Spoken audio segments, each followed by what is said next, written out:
Hello friends, आज हम अध्याय 6 ऊतक निदानात्मक कक्षाओं हेतु मॉड्यूल विषय विज्ञान के अध्याय 6 ऊतक का प्रश्नोत्तर जानेंगे। तो चलिए शुरू करते हैं। ये कुछ पोर्शन दिया है बच्चों, इनको पढ़कर आपको आगे के प्रश्नों के उत्तरों को जानना है।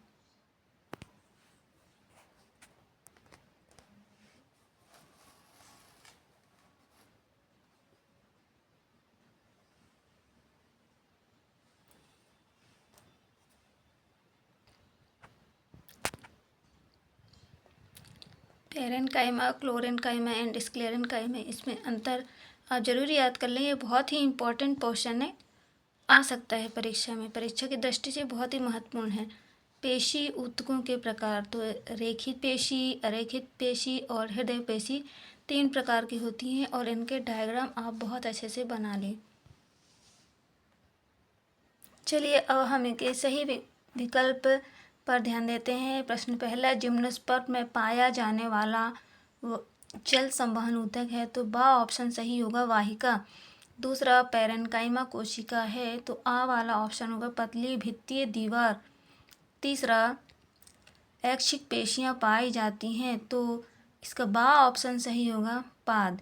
प्रश्न चौथा, मनुष्य के शरीर में वसा का संचय होता है तो इसका बा वाला ऑप्शन सही होगा एडिपोज।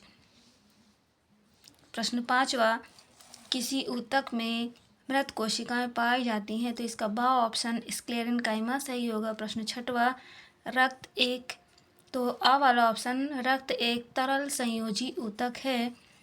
प्रश्न सातवां, जाइलम फाइबर का कार्य सहारा देना होता है। यह पौधों को सहारा देता है। प्रश्न आठवां, दो अस्थियां आपस में जुड़ी होती हैं तो इसका बा ऑप्शन सही होगा स्नायु। प्रश्न नौवां, प्रविभाजी ऊतक पाए जाते हैं तो इसका अ ऑप्शन सही होगा पौधों में। प्रश्न 10वां, उपास्थि नहीं पाई जाती तो इसका स ऑप्शन वृक्क में सही होगा। प्रश्न 11वां, अस्थि की मैट्रिक्स में पाया जाता है तो बा ऑप्शन कैल्शियम एवं फास्फोरस, इसका ये सही ऑप्शन होगा। प्रश्न 12वां, तंत्रिका ऊतक का अभाव होता है तो टेंडन में तंत्रिका कोशिका ऊतक का अभाव होता है। प्रश्न 13, नारियल का रेशे युक्त छिलका बना होता है तो नारियल का रेशे युक्त छिलका स्क्लेरेन्काइमा का बना होता है, यानी बा ऑप्शन सही होगा। प्रश्न 14वां, रक्त का अधात्री भाग कहलाता है तो आ ऑप्शन प्लाज्मा सही होगा। प्रश्न 15वां, पत्तियों की एपिडर्मिस में पाए जाने वाले छिद्रों को कहते हैं तो पत्तियों की एपिडर्मिस में पाए जाने वाले छिद्रों को रंध्र या स्टोमेटा कहते हैं। चलिए अब हम सत्य असत्य चुनकर जानते हैं। पहला, प्रभासी उपास्थि मनुष्य की नाक तथा स्वर यंत्र में पाई जाती है, सत्य। दूसरा, कार्क एधा पार्श्व विभज्योतक का उदाहरण है तो सत्य होगा। तीसरा, मोटी भित्ति वाली लिग्निन युक्त कोशिकाएं पौधों को यांत्रिक शक्ति प्रदान करती हैं तो ये भी सत्य होगा।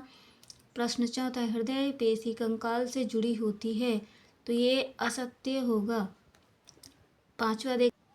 पांचवा, विभज्योतक या मेरिस्टेम पौधों के वृद्धि वाले क्षेत्रों में पाए जाते हैं तो ये सत्य होगा।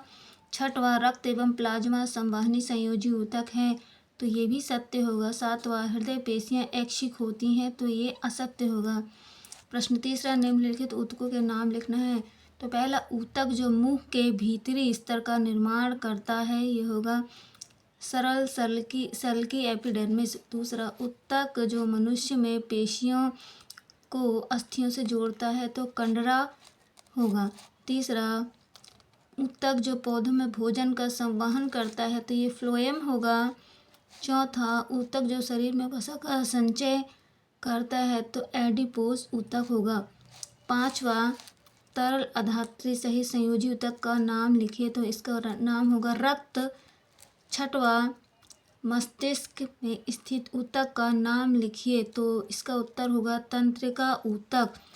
सातवां, ऊतक जो पौधों में जल व खनिज लवणों का संवहन करता है तो इसका उत्तर होगा जाइलम ऊतक।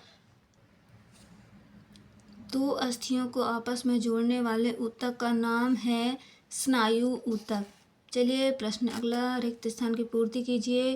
तो पहले में आएगा ऊतक कोशिकाओं का समूह होता है जिसमें कोशिकाओं की संरचना तथा कार्य एक समान होते हैं। दूसरा एपिथेलियम पेशीय संयोजी तथा तंत्रिका ऊतक जंतु ऊतक के प्रकार होते हैं। तीसरा फ्लोएम ऊतक पौधों द्वारा निर्मित भोजन का संवहन करते हैं।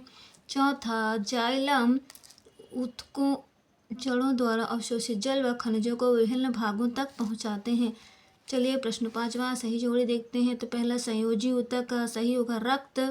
दूसरा तंत्रिका ऊतक का सही होगा न्यूरॉन। तीसरा नारियल का रेशेदार छिलका होगा स्क्लेरेन्काइमा।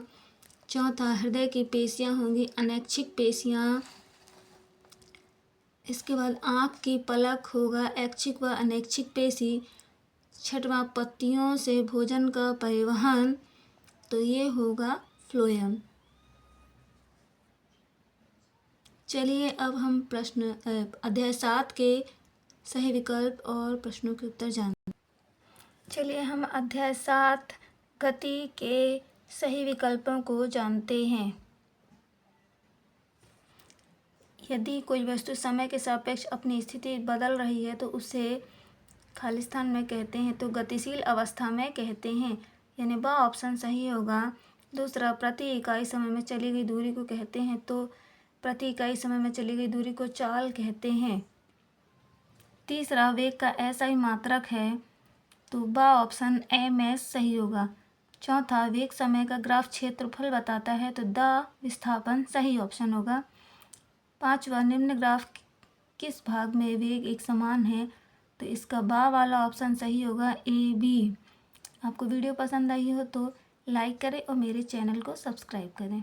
आगे के प्रश्नों के उत्तर जानने के लिए मेरे चैनल को सब्सक्राइब करें।